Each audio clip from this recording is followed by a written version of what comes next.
My fiancée messaged me, saying she wouldn't wed a penniless guy. Either improve your situation or she's out. I responded, understood. Then I improved my own life by walking away from her. 2.5 days passed before her folks were eager to restart talks. A 30-year-old guy, was in a conference, the type where you mentally plan your shopping list while pretending to pay close attention, when my phone vibrated. It was my fiancée, Isabel. I grinned, anticipating a query about supper or an image of an outrageously expensive wedding dessert. But no, it was a notice. Sitting here reviewing the costs for the location. It's not adding up. The lifestyle we're aiming for, the ceremony you assured, it's falling short. I won't tie the knot with a poor guy. Either step up or I'm leaving. I gazed at the display. My finger lingered over the keys. It wasn't a plea for assistance. It wasn't a call for discussion. It was a business order. A demand cloaked in the stark, unyielding wrapper of deal-making. Something within me didn't break. It aligned like a cog falling into position. The hazy affection I'd confused for romance dissipated, revealing a sharp, clear insight. All the minor details, the understated demands, abruptly came into sharp view.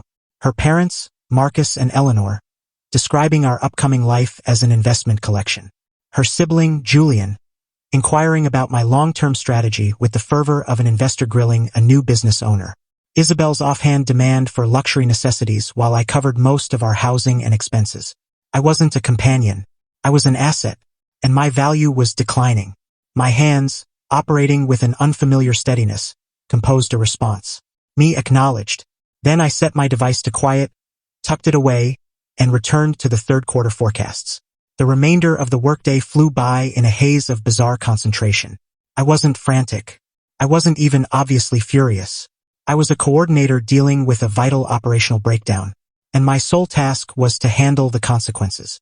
That night, I didn't head back to the place Isabel and I cohabited. A residence, I must point out, where only my signature was on the rental contract. Instead, I headed to an inexpensive, tidy lodge, the sort with rough linens and dubious decor. I perched on the side of the firm mattress and started my personal enhancement. I accessed our joint financial profile. It was meant for marriage costs. But recently, her removals for payments on items I'd never encountered had grown more audacious. I moved precisely half of the leftover amount to my individual profile and shut down the shared entry. I altered the codes on all video platforms, our online shopping site, the works. It was a virtual separation, completed in less than a quarter hour. I contacted an around-the-clock relocation company and scheduled them for early morning the next day. Then I messaged the property overseers of my dwelling. I notified them that my fiancée had departed and I planned to replace the locks tomorrow, as allowed by the rental terms. I included a capture of her message. No explanation, just the phrase, either step up or I'm leaving. It seemed practical. This was the toughest segment.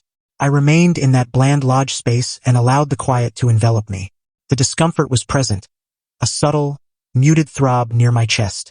But it wasn't the agony of lost love. It was the burn of disloyalty, the shame of understanding I'd been so profoundly misunderstood, so utterly underestimated. They didn't perceive me. They viewed an entry in a financial ledger. Okay, I would behave in kind. The following day, the relocators and I cleared the dwelling in a couple of hours. I grabbed my garments, my volumes, my ancestors' vintage workstation, and the screen. I abandoned for her the furnishings we'd acquired jointly, the pile of outfits she cherished, and the advanced brewing device I'd presented her for her celebration. A sign of benevolence. Or perhaps I simply didn't wish to recall the countless dawns I'd prepared her brew as she browsed social feeds. By midday, my belongings were in a secure storage, and I was registered at a long-term inn. The calls began around mid-afternoon. Isabel. I disregarded it. Then the messages arrived. Where are you? My access isn't functioning. Leo, this isn't amusing. Did you alter the streaming code? For real? I didn't answer. I was occupied establishing a fresh financial profile. The 60-hour point struck on a weekend night. My device rang. It was an unfamiliar contact. I allowed it to voicemail. Shortly after, a note appeared. It was from her mom, Eleanor. Eleanor, Leo, this has dragged on sufficiently. Your minor outburst has been observed. Marcus and I are ready to facilitate. Let's resume discussions. Resume discussions. My fingers yearned to compose something biting, something laced with the rage I was systematically containing. Instead, I inhaled deeply, embodied my internal coordinator, and answered. Me? Nothing to discuss. The collaboration is ended. Best. Shortly after, her dad Marcus phoned. This time I picked up. Leo, he stated, his tone a deep rumble of patronizing control. You're halting this foolishness immediately. You've proven your stance. Now you'll come here, express regret to Isabel for this immature spectacle, and we can proceed beyond it. I reclined against the inn's bedrest. There appears to be a confusion, Marcus. I'm not exhibiting anything. I'm responding to my ex-fiancée's documented order. She ended our pact. I agreed. There was stammering from his side. That was an expression. A lady becomes sentimental. Isabel isn't an overwrought lady, I remarked, my tone perilously soft. She's a planner. You instilled that in her. She offered me a commercial proposal. I rejected the conditions. This is the outcome. Prolonged quiet. Then his tone lowered, shedding the bravado and acquiring a frigid sharpness. You possess items in that dwelling that are hers. Objects of considerable worth. Don't imagine for a moment we won't retrieve them. I nearly grinned. Any item you think is improperly with me can be handled via proper judicial paths. Provide an inventory. I'll have my attorney examine it. I lack an attorney, but he didn't require that info. I disconnected before he could reply. The conflict wasn't concluded. They had merely forfeited the initial clash. I understood them. They wouldn't withdraw. They would reorganize, rethink, and initiate a complete offensive. And I would be prepared. Ultimately, I was enhancing. Update. The peace didn't endure. I'd misjudged their pace of action. I anticipated a 7 days, perhaps 14, of welcome quiet. Instead, I encountered Julian.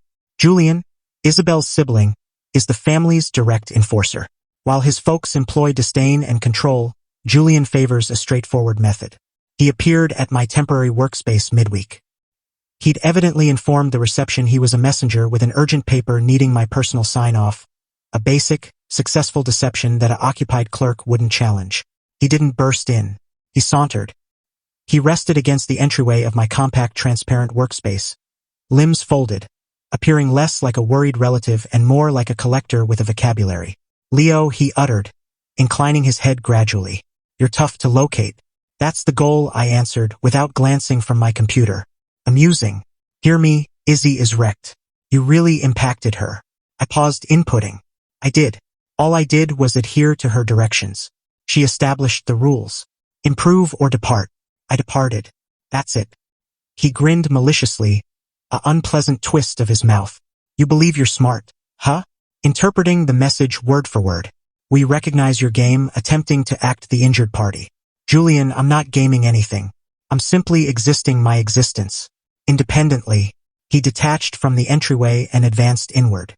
Before he could continue, I grasped my device from the surface, navigated to the audio note program and activated recording. I placed the device upright between us, the crimson indicator plainly shown.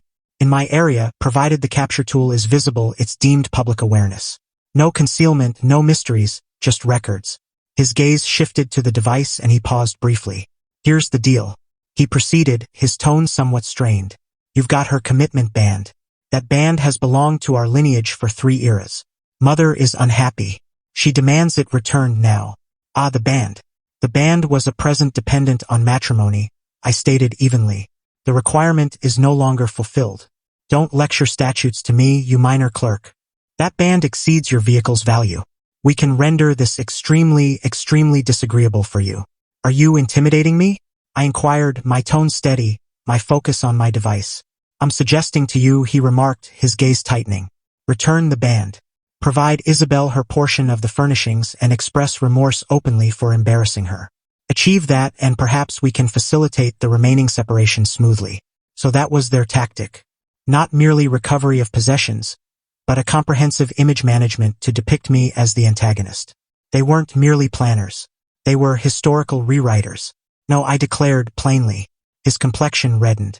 No, the band is secured in a safe spot, awaiting a conclusive resolution of all mutual holdings and obligations. Regarding the furnishings, she can claim her share. She merely needs to cover the relocation expenses and I won't be expressing remorse for being abandoned through a message. Julian glared at me, then at my device, his mind apparently struggling to handle the absence of sentimental response. He eventually sneered, shook his head and exited, grumbling about me being detached. That night, I received correspondence from the overseer of my former dwelling. Isabel had submitted a grievance asserting I had unlawfully barred her and was retaining belongings, including unique legacies and work tools. The term unique legacies triggered a surge of frost through my body. A chilly fear started to emerge. I traveled to my storage facility. My ancestor's workstation rested beneath a thick cover. My limbs were quivering faintly for the initial occasion in 7 days. He'd revealed the concealed section to me as a child. Isabel had been intrigued by it when I demonstrated it to her one night. With a nauseating twist in my gut, I located the secret mechanism and accessed the tiny compartment. Vacant. My ancestor's timepiece was missing. The stark, unforgiving reality descended upon me. The pilfering hadn't simply occurred, it had been orchestrated. Prior to the relocator's arrival, before I had even assembled the initial container, she must have visited the workstation in our dwelling and seized it. She had executed a silent, deliberate removal of the single item she knew was my genuine, irreplaceable legacy.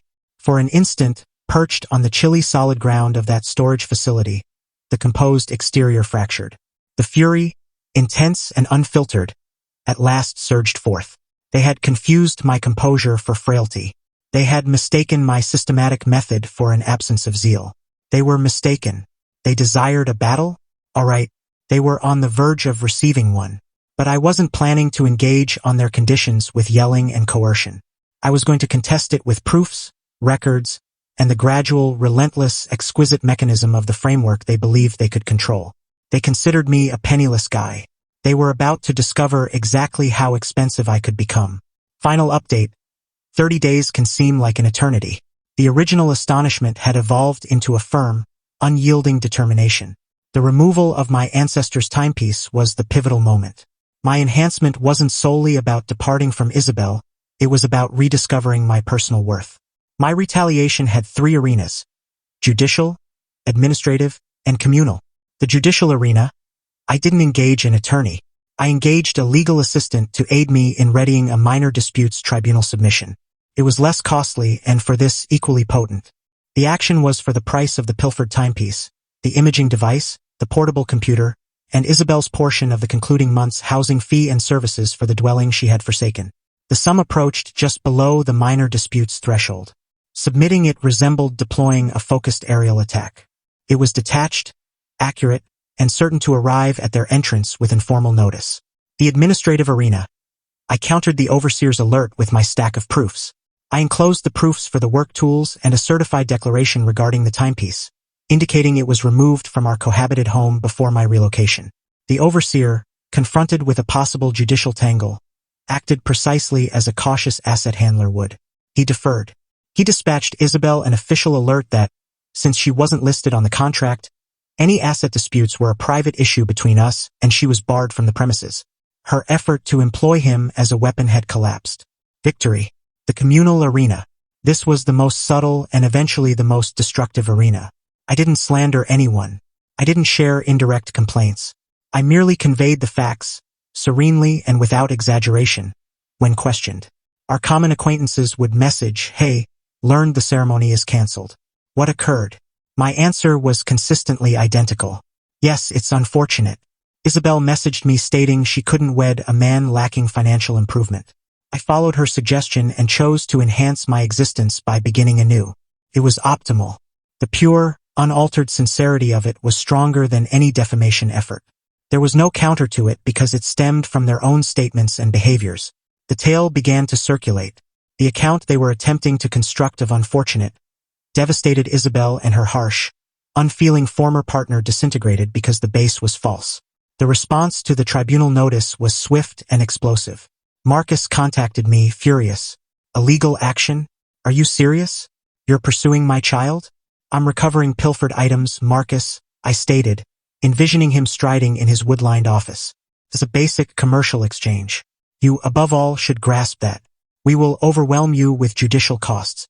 We will respond with claims for slander, for psychological harm." "Proceed," I remarked, and for the first occasion I permitted a trace of amusement in my tone. "The evidence gathering will be intriguing. I've preserved all the messages." "Have you?" The connection terminated. The tribunal session came. I attired in a basic outfit. I possessed a solitary, arranged binder with my proofs. They showed up as a group. Marcus, Eleanor, Isabel, and Julian. They appeared as if attending a confrontational executive session. Isabel avoided my gaze, her expression a facade of rehearsed suffering. When my opportunity arose, I outlined my argument plainly. Here is the contract. Here are the invoices. Here are the proofs for the portable computer and imaging device under my title. Here is an image of me donning my ancestor's timepiece at a kin gathering last year. And here is the message that initiated everything. I recited it to the arbiter, a weary-appearing lady who had evidently witnessed everything. I won't wed a penniless guy. Either improve or I'm out. When their chance came, Marcus dominated, contending that the objects were presents, that the message was an instance of sentimental exaggeration, and that I was a spiteful former partner attempting to coerce them. The arbiter peered over her lenses at Isabel. Miss Vaughn, did you remove the timepiece from the workstation? Isabel's gaze darted to her mom. It was a present. He said I could possess it. Is that accurate, sir?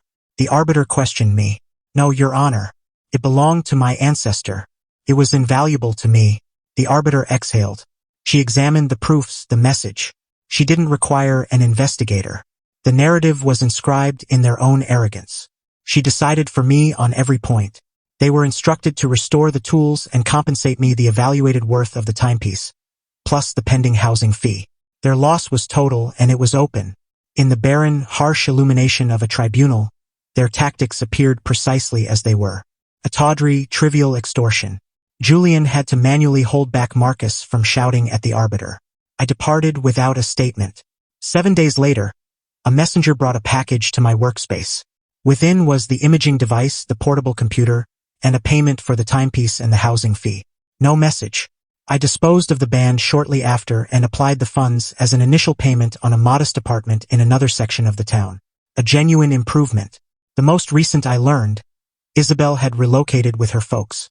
Her emerging profession as an advisor dwindled without my monetary support for her necessities. Her standing with our previous acquaintances was ruined. Folks dislike opportunists, particularly when they're so overt.